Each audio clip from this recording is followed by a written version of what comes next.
Di dunia ini, ada hal-hal yang tidak bisa dijelaskan. Bukan karena tak ada logika, tapi karena logika memang tak selalu diizinkan masuk ke dalamnya. Cerita ini datang dari seorang perempuan bernama Sela. Seorang istri biasa, pekerja kantoran.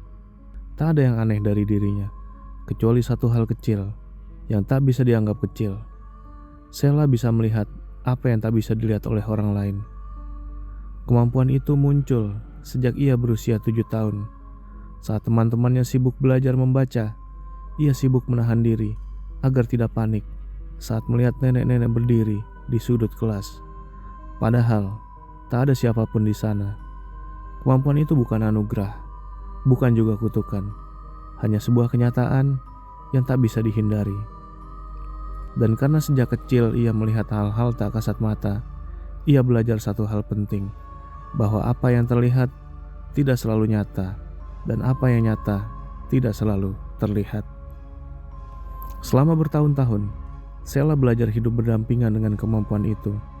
Ia tak pernah membanggakan atau membicarakannya, tidak kepada suaminya, tidak kepada keluarganya, bahkan tidak pada dirinya sendiri. Ia menyimpan semuanya dalam diam, sampai malam itu datang. Malam yang seharusnya hanya menjadi perjalanan pulang biasa. Malam yang seharusnya hanya diisi dengan tawa ringan dan obrolan seputar makan malam. Tapi nyatanya, malam itu berubah menjadi gerbang menuju sebuah pertemuan yang tak seharusnya terjadi. Sebuah momen di mana yang sudah mati belum benar-benar pergi. Dan dari sanalah semuanya bermula. Dari sebuah komplek mewah yang terlihat tenang, tapi ternyata menyimpan seseorang yang masih menunggu. Jam di dashboard menunjukkan pukul 22:47. Udara malam Jakarta sedang bersahabat. Tak ada hujan, hanya angin pelan yang menyusup lewat celah jendela mobil. Setelah membeli makan malam di daerah kuliner langganan mereka, Raka, suami Sela, menawarkan ide kecil yang terdengar menyenangkan. Muter ke komplek yuk, yang di Jakarta Barat itu, yang rumah-rumahnya kayak di film-film. Sela menoleh. Komplek tua yang dekat flyover itu. Iya, tapi megah ya gak? Gede-gede banget rumahnya. Jarang orang lewat sih malam-malam, kayak kota mati, tapi mahal. Tanpa banyak pikir, mereka belok ke arah barat, masuk ke jalur kecil yang menuju gerbang komplek. Portal terbuka, tidak dijaga, dan jalanan di dalamnya begitu sepi. Saat mobil melewati gerbang utama, Sela langsung merasa ada hal yang berubah. Bukan pemandangan, tapi udara. AC mobil masih menyala, tapi udara terasa berbeda. Lebih tebal, lebih dingin, dan entah kenapa, hawa itu bukan membawa rasa segar, tapi seperti mengendap di dada, berat, dan sulit dijelaskan. Pemandangan di sekeliling begitu rapi. Rumah-rumah tinggi bergaya kolonial berdiri berjajar, dipenuhi taman kecil dengan lampu taman temaram yang bergoyang pelan, tertiup angin. Tapi semuanya terlalu diam. Tidak ada suara televisi, tidak ada musik dari dalam rumah. Tidak ada orang keluar masuk pagar. Yang terdengar hanyalah deru lembut mesin mobil dan detak jantung Sela yang mulai meningkat. Ia melirik ke kaca jendela, ke deretan rumah-rumah tinggi yang dikelilingi pagar besi mahal. Dan untuk sesaat, Sela merasa seperti berada di tempat lain, bukan di Jakarta, bukan dunia nyata. Komplek ini ya, rumahnya gede-gede banget. Ujar Raka, suaranya pelan, terdengar seperti bergema di ruang kosong. Iya, gede. Tapi ucapannya pendek, tak semangat, karena tubuhnya sudah mulai merespon sesuatu yang tidak bisa ia jelaskan. Telapak tangannya mulai berkeringat, punggungnya terasa dingin, padahal ia mengenakan jaket. Dadanya mulai sesak, seperti ada udara yang tak mengalir dengan benar. Mas, bisiknya pelan. Raka menoleh. Ada yang aneh, gumamnya sambil memeluk diri sendiri. Matanya masih menatap keluar. Aneh gimana? Raka tidak mengerti. Ia tetap menyetir pelan, menikmati pemandangan rumah-rumah mewah. Tapi Sela tahu, ia merasakannya. Ada sesuatu di sini, bukan manusia, bukan suara, tapi kehadiran. Dan dari balik kaca jendela mobil, Sela mulai menyadari satu hal. Komplek ini mungkin tidak benar-benar kosong. Mobil melaju pelan, menyusuri jalan utama komplek yang semakin terasa sunyi. Pohon ketapang berjajar di sisi kiri dan kanan, membentuk bayangan acak yang bergoyang pelan diterpa angin. Sheila memeluk tubuhnya lebih erat. Perasaan aneh itu belum pergi, justru sekarang semakin kuat. Pandangannya tertarik ke rumah kedua dari ujung blok. Rumah besar bergaya kolonial dengan balkon yang luas di lantai 2 dan pagar hitam berukir rumit. Di sanalah ia melihat sesuatu atau seseorang. Seorang perempuan berdiri diam di balkon lantai 2, mengenakan gaun tidur putih terlalu tipis untuk udara malam. Rambutnya panjang menjuntai ke dada. Kepalanya miring ke kiri, terlalu miring hingga menyentuh bahu, seolah lehernya tidak lagi memiliki tulang penyangga. Sheila mengernyit. Wajah perempuan itu tidak terlihat jelas, bukan karena gelap, tapi seperti tertutup kabut tipis atau kabur oleh sesuatu yang tak wajar. Sheila memalingkan wajah. Belum sempat ia bernapas lega, di halaman rumah berikutnya ia melihat anak kecil duduk sendirian di atas rumput, menatap langit seperti mencari sesuatu. Bajunya lusuh, tangannya kotor. Tapi ketika mobil melintas perlahan, kepalanya menoleh ke arah Sheila, dan itulah saat perut Sheila terasa melilit. Mata anak itu hitam, bukan gelap karena malam, tapi seperti dua lubang kosong yang menyerap cahaya. Tak ada pantulan, tak ada ekspresi, hanya kekosongan. Sheila menahan napas. Ia tidak mau menatap terlalu lama, tapi tak bisa mengalihkan pandangan. Anak itu terus menatap, dan meskipun mulutnya tertutup, tubuhnya tak bergerak. Matanya mengikuti gerak mobil. Sheila mengalihkan pandangan, tapi apa yang ia lihat berikutnya malah membuatnya gemetar. Rumah-rumah di sepanjang blok, di balik tirai, di jendela lantai 2, di bawah lampu taman, ada yang berdiri diam, mengawasi, bukan 1, bukan 2, tapi lebih dari 5. Beberapa tinggi, mengenakan jas, beberapa kecil seperti anak-anak. Ada yang berdiri di pojok halaman, sebagian lagi menempel di balik jendela, diam tapi sadar, seolah mereka tahu Sheila bisa melihat mereka. Sheila mulai bergetar, mulutnya kering, matanya mencoba berpaling tapi sia-sia. Dalam hatinya, ia berusaha menolak. Mungkin ini hanya halusinasi, tapi tubuhnya tidak bisa dibohongi. "Mas," bisiknya pelan. "Berhenti sebentar," ucapnya lirih, hampir seperti napas. Ia tak tahu kenapa ia mengucapkan itu, tapi tubuhnya seperti bergerak sendiri. Ada tarikan dari sesuatu yang tak terlihat, mendorongnya untuk mendekat. Dan ketika mobil berhenti di ujung jalan yang gelap, Sheila tahu apapun yang akan terjadi setelah ini tidak bisa ia tarik kembali. Mobil berhenti perlahan di tepi jalan yang semakin menyempit. Ujungnya gang buntu. Hanya ada tembok tinggi dan satu tiang lampu jalan yang berdiri miring. Lampunya menyala redup, kekuningan, menyorot tanah berdebu dan semak kering di pinggir trotoar. Sheila menatap keluar jendela. Dunia terasa membeku. Tak ada suara, tak ada angin. Bahkan Raka di sampingnya seperti ikut terdiam. Padahal ia masih duduk di balik kemudi. Tanpa bicara, Sheila membuka pintu. Raka menoleh. "Sayang, kamu ngapain?" Sheila tak menjawab. Matanya terpaku ke arah depan. Ada sesuatu di bawah tiang lampu jalan. Seseorang. Sheila turun dari mobil, melangkah perlahan. Suaranya tidak keras, tidak panik, tapi penuh rasa waspada. Langkah sepatunya pelan menyusuri aspal. Udara makin dingin, tapi bukan dingin biasa. Dingin yang seperti merayap dari dalam tanah. 20 meter di depan, sosok itu duduk memeluk lutut. Tubuhnya membungkuk, gemetar ringan, seperti seseorang yang sedang menahan sakit luar biasa. Bajunya terlihat robek.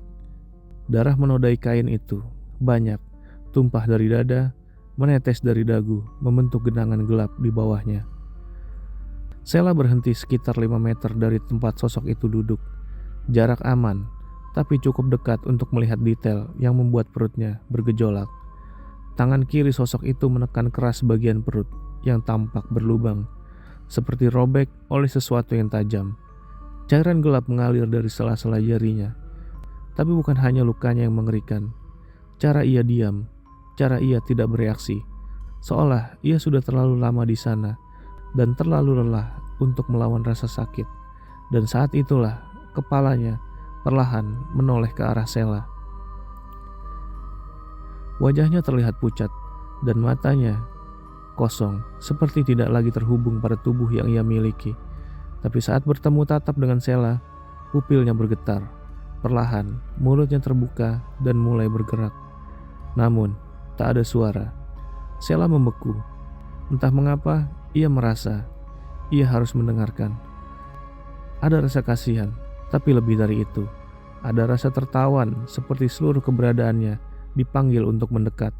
Bukan oleh ancaman, tapi oleh penderitaan. Dan di tengah kesunyian itu, tanpa suara, bibir sosok itu membentuk kata-kata yang sebentar lagi akan merubah segalanya. Sheila berdiri terpaku. Tubuhnya ingin mundur, tapi kakinya seperti tertancap di tanah. Pandangannya terkunci pada lelaki itu, sosok berdarah yang masih duduk bersimpuh, seperti menunggu sesuatu atau seseorang. Lelaki itu menatapnya, matanya dalam dan kosong, namun tak marah, tidak juga menakut-nakuti. Justru yang Sheila rasakan adalah kesedihan yang begitu dalam, kesepian yang sudah terlalu lama, sudah berat, hingga berubah menjadi beban yang menekan ruang di sekitar mereka. Mulutnya bergerak lagi, tak bersuara, tapi kali ini Sheila mencoba membaca gerakan bibirnya dan menangkap satu kata, tolong. Dengan hati-hati, Sheila melangkah sedikit mendekat. Suaranya pelan, nyaris berbisik. "Kamu kenapa?" kata Sheila. Lelaki itu perlahan membuka mulutnya. Suaranya akhirnya terdengar, serak, lirih, seperti diucapkan dari dunia lain. "Aku dibuang di sini." Sheila menahan napas. "Aku menunggu seseorang." Sheila merinding. Kata-kata itu terdengar putus asa, tapi juga penuh harap. Seolah ia tidak ingin meninggalkan tempat itu sampai seseorang datang. Seolah harapan terakhirnya hanya tinggal satu nama. Sheila bertanya dengan suara bergetar, "Kamu nunggu siapa?" Lelaki itu diam, menatap lurus ke matanya. Lalu dengan suara yang sedikit lebih jelas, ia berucap, "Tolong sampaikan ke Ayu, aku menunggu di sini." Jantung Sheila langsung berdetak lebih cepat. Ada sesuatu dalam kalimat itu yang terasa seperti pesan terakhir. Sesuatu yang tidak akan pernah tersampaikan jika ia tidak ikut campur. "Ayu?" tanyanya. "Ayu siapa?" Tapi sosok itu tidak menjawab. Ia hanya mengulang, "Sampaikan ke Ayu, aku dibuang di sini, aku masih menunggu." Setiap kali mengucapkan kata-kata itu, matanya seperti semakin kosong, tapi bukan karena putus asa. Lebih seperti kehilangan arah, seperti seseorang yang tidak bisa mati sepenuhnya, karena ada hal yang tertahan di antara dunia ini dan dunia berikutnya. Dan sekarang, Sheila tahu satu hal, ia sedang menyaksikan seseorang yang tidak bisa pergi, karena ada satu nama yang belum ia tinggalkan. Sheila tetap berdiri di tempat, menatap sosok berdarah itu tanpa mampu bergerak. Udara di sekelilingnya terasa hampa. Waktu seolah berhenti di antara mereka. Lelaki itu masih duduk bersimpuh, masih menatap lurus ke arahnya, dan terus mengulang kata yang sama, lebih pelan, lebih perlahan, hingga suaranya akhirnya hanya menjadi gerakan bibir tanpa bunyi. Sheila menelan ludah, tangannya gemetar, tapi ia menunduk ringan dan berkata pelan sekali, "Aku gak kenal Ayu, tapi aku akan doakan kamu." Seketika, wajah lelaki itu sedikit berubah. Matanya menurunkan pandangannya, dan tubuhnya mulai merunduk. Bukan seperti tanda terima kasih, tapi lebih seperti seseorang yang kecewa, yang sadar bahwa pesan terakhirnya tidak akan pernah sampai. Dan pada saat itu juga, udara berubah. Dedaunan yang tadi diam mulai bergoyang ringan. Angin tipis berembus dari arah belakang, mengangkat debu di sekitar mereka. Lampu jalan di atas kepala Sheila tiba-tiba berkedip. Sekali, dua kali, lalu kembali menyala stabil. Saat Sheila menoleh ke arah sosok itu lagi, ia sudah tidak ada. Tidak ada jejak tubuh, tidak ada darah, hanya tanah basah dan genangan kecil yang perlahan meresap ke dalam tanah. Sheila melangkah maju perlahan. Ia berdiri di tempat lelaki itu tadi duduk. Ia melihat ke tanah, masih ada bekas seperti berat tubuh yang pernah bersandar di sana, tapi tidak ada apapun lagi. Tak ada kain, tak ada darah, tak ada siapapun. Dan yang paling membuatnya merinding adalah bau darah pun ikut menghilang, seolah sosok itu hanya hadir untuk menyampaikan pesan. Tapi efeknya tertinggal dalam. Sheila masih merasakan tekanan itu di dadanya. Suara seraknya masih terngiang di telinganya. Ia akhirnya berbalik, berjalan kembali ke arah mobil, perlahan. Saat tangannya menyentuh handle pintu, ia sempat menoleh sekali lagi ke ujung jalan. Kosong, sunyi. Tapi Sheila tahu, meskipun tubuh itu sudah tidak ada, perasaan menunggu masih tertinggal di sana. Seperti udara yang menggantung, belum lepas, belum selesai. Mobil melaju pelan keluar dari komplek, melewati gerbang yang kini terasa seperti batas antara dua dunia. Raka beberapa kali menoleh ke arah Sheila, tapi tak berkata apa-apa. Ia tahu ada yang berbeda. Wajah Sheila terlihat pucat dan matanya kosong, seolah sebagian dirinya tertinggal di ujung jalan buntu tadi. Di sepanjang perjalanan pulang, Sheila hanya diam. Matanya menatap keluar, tapi bukan benar-benar melihat.